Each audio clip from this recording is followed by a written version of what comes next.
Dapat cerita dari para netizen, katanya sambal terong lalap hijau itu enak. Jadi hari ini aku putuskan untuk bikin sambal terong lalap hijau. Ayo kita masak. Jadi di sini aku siapin nih rawit merah, kencur, terasi panggang, garam dan penyedap. Udah itu aja perbumbuannya, tinggal kita ulek-ulek sampai dia itu halus-halusnya itu sesuai keinginan kita. Kalau udah tinggal kita siram dengan sedikit minyak goreng panas. Sebenarnya katanya enakan ini kalau pakai minyak kelapa. Nah, ini kita tambahin juga jeruk nipis atau bisa pakai jeruk kalamansi gitu. Udah kita campur-campur. Nah, kalau udah tercampur rata kita siapin bahan lainnya. Di sini aku udah cuci bersih tomat apel. Aku pakai dua buah tomat apel ukuran kecil.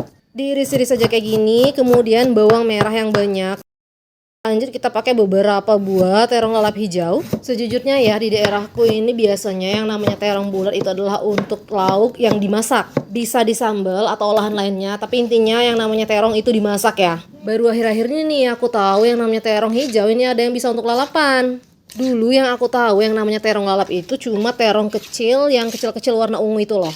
Makanya kemarin waktu ke pasar aku tanya sama yang jual dan ternyata beliau ini orang dari tanah seberang yang memang biasa melalap ya. Jadi dia bilang kalau misalnya terong bulat ini terong bulat hijau terbagi dua, ada terong bulat hijau yang biasa dilalap, ada terong bulat hijau yang untuk disayur alias dimasak. Kalau terong bulat hijau yang untuk lalapan ini cenderung lebih mudah hancur kalau dimasak, jadi agak kurang cocok sebenarnya. Kalaupun mau dimasak, masaknya tuh sebentar aja, jangan sampai hancur.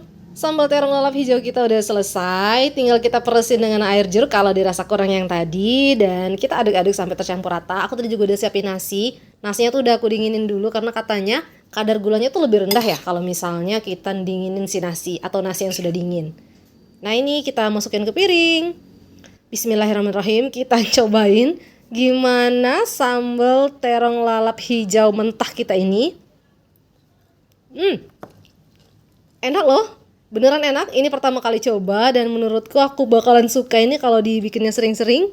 Jadi bisa sedikit lebih hemat gas ya bun, karena ini mentah semua kecuali tadi si terasi. Kita bakar sedikit, kemudian minyak panas ya. Tapi kita masaknya kan nggak lama karena porsinya sedikit.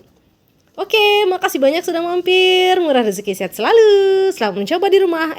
Kalian sudah pernah cobain belum sambal yang kayak gini?